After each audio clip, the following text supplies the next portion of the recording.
Hi people, my name is Saco, the comedy compare the sense of humor, and this is my first video on what you need to know about the master ceremonies and all the topics I'm going to be discussing about. I'm excited. It came as an idea a few days ago, and I thought if you have an idea, the best thing to do is put it up and start doing something about it, because if you don't do, other people will do the things.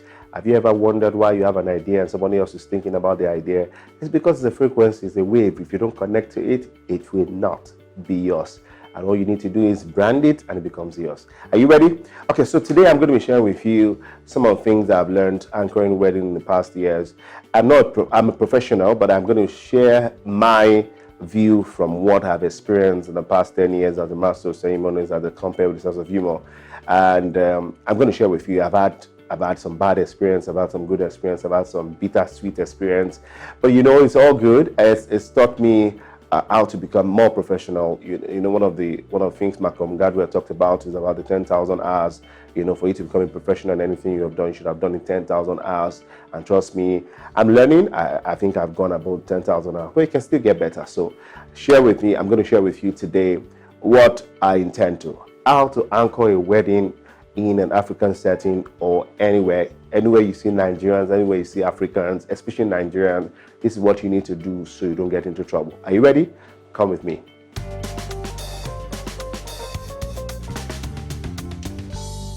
Welcome back. Hi. Like I said earlier, my name is Saco, SSU. I'm called the compare with the sense of humor. If you want to anchor a wedding, I'll tell you the truth. You need to get ready, get to meet the parents of the bride, get to meet the parents of the groom, and get to meet the couple, so you get to know what their expectation is. So when they contact you and find out that they want you to anchor their weddings, the first thing you'll do is, if you have negotiated with them, I will teach you later on how to negotiate, but my focus is not how to negotiate. My focus is how you can anchor a wedding and you get your balance. All right, so the first thing is you get to meet the couple, because you need to get the couple where the one that contracted you, or the event planner. The event planner says they want you to anchor an event. They've seen you somewhere and they like what you did, or they've seen you in a church and they like what you do. You anchored a birthday, and you might not have anchored a wedding before, but this is what you need to do. Find out who is getting married, find out details about them.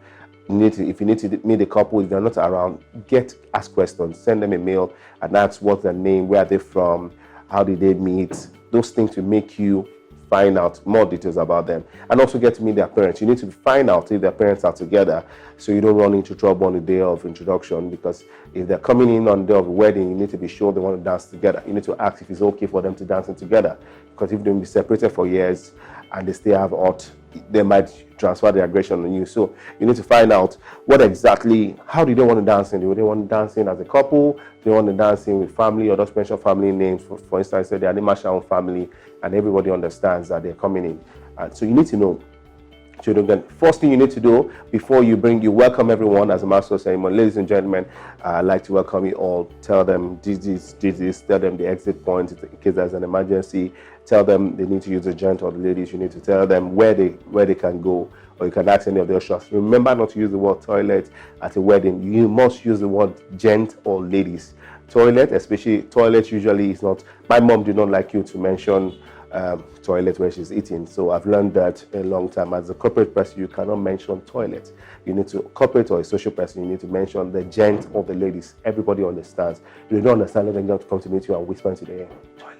All right? Because people might be eating already. So you give them the name, they begin to have pictures. So you don't get people to hate you at the beginning. So tell them basically, and tell them everyone needs to be seated, so that they don't have to go to the food stand to start asking for food. We have event coordinator. Let them know who the event coordinator is and who the ushers are, in case they have anything. Usually they have Ask Me on their chest, so that they can ask questions. And so you start by welcoming everybody, and welcome on behalf of the Odutola family and the Animashaun family. Like say thank you. That's example. Let them know you have to appreciate them on behalf of the families, two families that have become one today. And then you introduce the parents of the groom. Why do I usually do that? The parents of the groom, because I believe, I've learned that the bride's family is usually the host family, because you're coming to marry from their family, and most times the groom's family have to travel down. So you have to allow the host family to make sure that they're, some of them at the beginning are trying to attend to their guests. So, and one thing I must say to you as a master of ceremonies: do not start a wedding if you don't see the couple. if you don't see the couple outside. Make sure that the couple is outside. Even if the event planner tells you start, you need to be sure. You need to speak to the event planner to know how many minutes they are, because it's not a comedy show. They're not coming to see the master of ceremony. They're coming to see the couple. People do not know you. Yes, it's good to sell your market, but at the same time, I say to you, it's advisable, except you have strong comedy and then you want to do.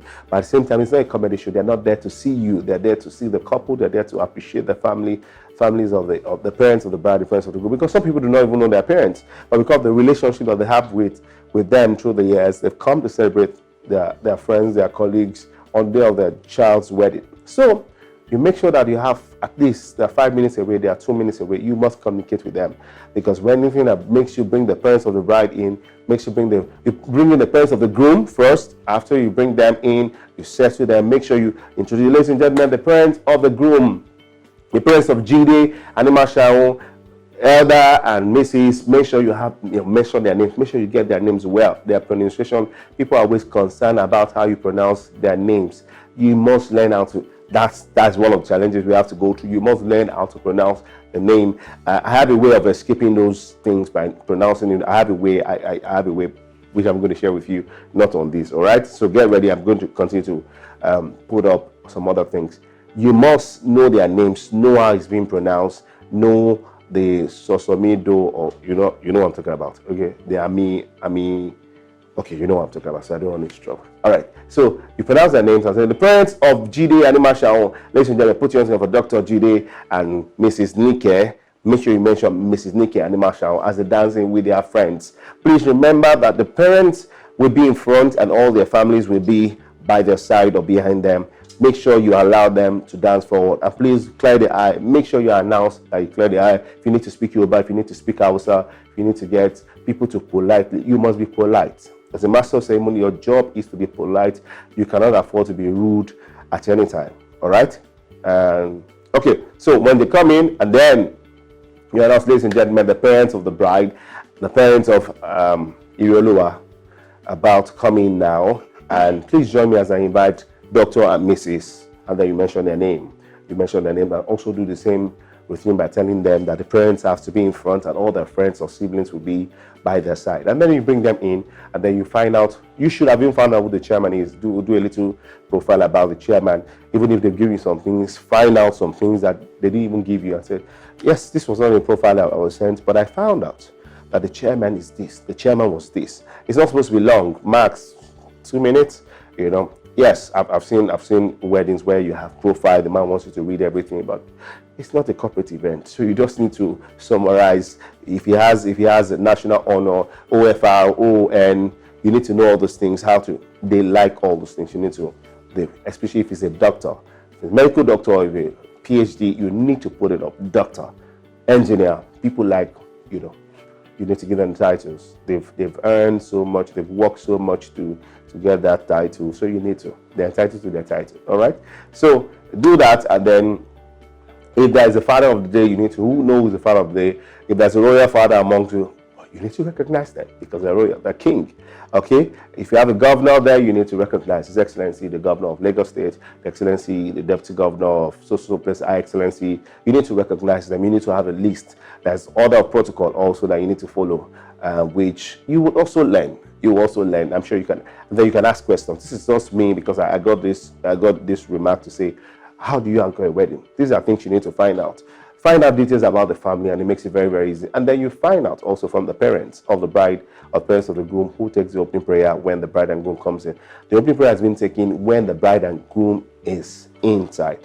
So after you've introduced the chairman, and then you now, ladies and gentlemen, friends and family, I like all the friends of Toby and Dizzy's, yes, to step outside.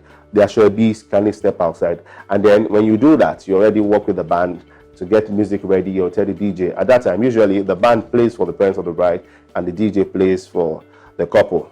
Sometimes we just use the band only, but most times it's usually the DJ and the band. The DJ and the band. So the band plays for the couple, and then the DJ plays. No, the band plays for the family, and then the DJ plays for the couple. You need to find out the songs you want to dance to. You need to be sure that they are ready for them to come. You need to be sure. That's why as a master of ceremony, you need to get to the wedding on time. And when you get to the wedding on time, make sure you greet every of the people you'll be working with, especially the band. the DJ. The professional bands and their own professional bands where they didn't take their normal fee and they just believe that this wedding, they would die there. They want to make all the money there. So when you are speaking too much English, they say, alai, you know. So, and so they need to round off. They hasten you to, in fact, sometimes they don't even give you the good mic. They just give you one of those bad mics and say, but they're professionals. I've had the privilege of working with people like King Sonny Ade, King Ebenezer Obey, Evangelist Ebenezer Obey, Vintage, Sugar Band, most awesome band, rockers band. I've worked with amazing bands in Nigeria that when you signify and say, can I please, they respond immediately because they know that they're professionals, okay? So pray, but if not, just get to the venue on time and basically appreciate. Especially the engineer should be your friend. If you're smart enough, you can tip him off. That's the truth. You can, if you're smart, if you see that you might want to give him and ask him, sir, I need a good mic. I say, Mama, you have to see this one. This is your job. You cannot play with your job. If possible, you could tip him up, buy recharge top up and say, can I have your number? Tip, send recharge card to him. You know, send recharge cards to him, and trust me, you have the good sound. All right, they give you the good sound.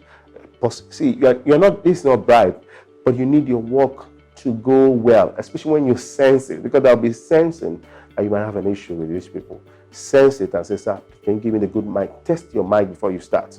All right. Even sometimes when you test your mic and then when it's time for you to use it, you see the opposite. But just be confident about it. And then when you've done that, you bring in the couple. The dancing, everyone needs to stand up. Some couple will say, I don't want everybody to stand up. I want people to sit down so they can see us. Some will say, and then even if they've said that, some people will come and meet you. MC, why are you not announcing? Let people stand up. And then you politely tell them, the couple wants everyone to sit down. You must politely tell them. No matter what they say, it's the couple that invited you. That's what they want. They have a picture of what their wedding to be, because they've gone to weddings and they see it's usually rowdy when they're coming in. You need to clear the aisle. You need to clear the passage where they're going to be coming in from. You need to announce it. Please, if you need to ask the event planner to get you bouncers, to just politely, remember what I'm saying, politely tell them the bouncers will be coming, please, especially when there's going to be fireworks. If there's going to be fireworks, you need to explain to them. We in Africans, we are not afraid. We're not afraid, but we are very smart. We cannot kill ourselves. It's a wedding we came for. We cannot come and die in somebody else's wedding. So if there's going to be fireworks, if there's going to be effects, you need to put it up and let people know that there will be fireworks when they are coming in, and tell them. So when people see fire from afar, they don't need to panic. Yes, because I've seen different things where we did the fireworks and fireworks entered into the crowd. And trust me, the wedding almost did not. People were going home. It was crazy. The fireworks were supposed to go up, and then it fell, and then it went into the crowd. It was crazy. I saw the bride and groom. They can't kill themselves. But it was, and I can laugh about it, but it wasn't funny that day. So make sure, do that announcement, and then you bring them in. Ladies and gentlemen, I present to you the latest couple in town, Mr. and Mrs. Femi, and this is Anima Shamu. You cannot say the latest couple in town. Yeah, the latest couple in town, but you mention their names. Make sure you mention their names. Doctor, this, and they come in. Was the dancing, and they're the middle, they come, they dance, they do all their dance. Sometimes you can hasten them, sometimes they want to enjoy themselves. They have songs, they want to put like 3-4 songs they want to dance. And remember that Shobi should have danced in before them. The best man and the maid of honor will be in front of them. So they are usually the last person to come into the hall. Nobody should stand behind them. They are usually the people, to come in. And everybody, as soon as they come in, and then they sit down, they get seated. Remember that the bride will usually be on the left. The bride will usually be on the left. The male will be by the right, because that's where the ring is. Be on the left. All right. So always remember the left. All right. So when they're seated, then you invite the pastor or the minister to take the opening prayer. It could be an elder. When he takes the opening prayer, you get seated. Everyone is settled. They are taking pictures. This is it. They are cleaning themselves because they're sweating already. Now you need to find out also if any of the parents is late. You need to be sure that if they want to do a 1-minute silence for any of them, in the case where and there has to be 1 minute. You have to. It's either you do it or you ask the chairman to do it before he gives his opening remark. Usually it's safer. All right. If you have not done it before, it's safer. Just talk to the chairman. Say, Chairman, sir, the father of the groom is not with us. He's going to be with the Lord. Even though you had a representative of the person, standing in for him, but he needs to be recognized. So you ask the chairman, if you cannot do it, because it's 1 minute, it has to be 1 minute, you ask everyone to be quiet. But if the chairman has a bold voice, he comes and says, before I give my chairman's short remark, I like to do a 1 minute silence for the father of the groom or the father of the bride that has not been with us, not to be with the Lord. And then everyone stands up, and then he says, may the soul of the person continue to rest in perfect peace, and then you clap.